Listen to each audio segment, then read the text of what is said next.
มันยังสามโอ้ยนั่นเรือ50มันหอมตาย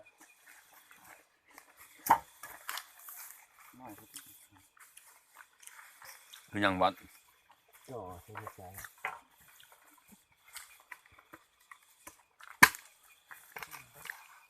หน้าบอลม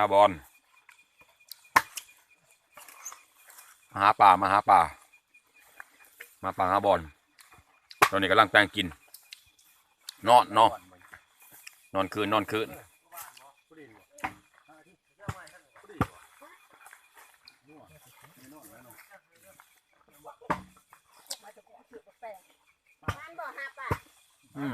พอได้กินมันบ้านบ่เนี่ยมาคำเดี๋ยวเนาะสวนเนาะ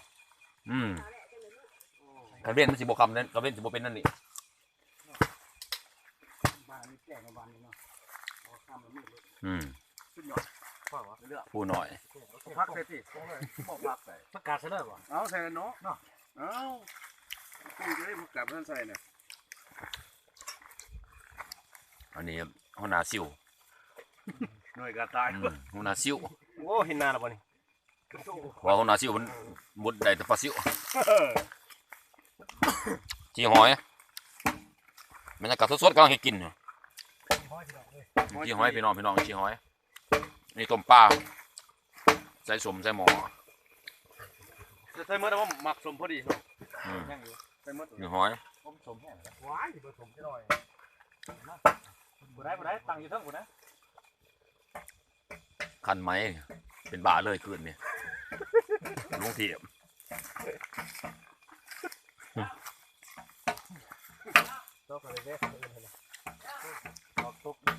จันทิ้งเพราะว่าน้องได้แล้วเมียนมืออื่นจานถึงแม่เลยจันทิ้งได้3ประสูตร2ขอ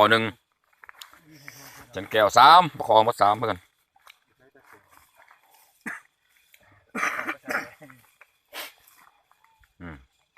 บรรยากาศ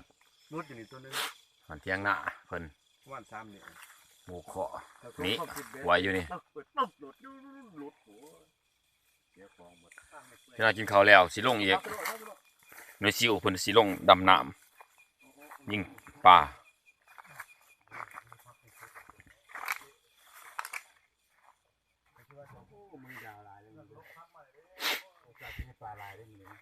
เบิ่งผลงานมื้อนี้ปลาคอ4ตัวใครจะได้นี่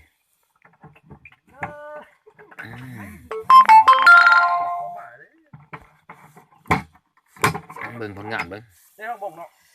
โอ้ปลาคอพี่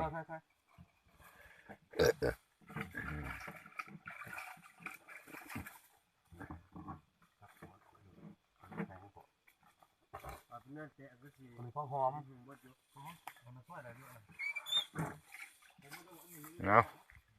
แต่งานสุดนี่เจ้าของเถียงเพิ่นเถียงเนี่ยบ่คือเถียงหน้าเนาะนี่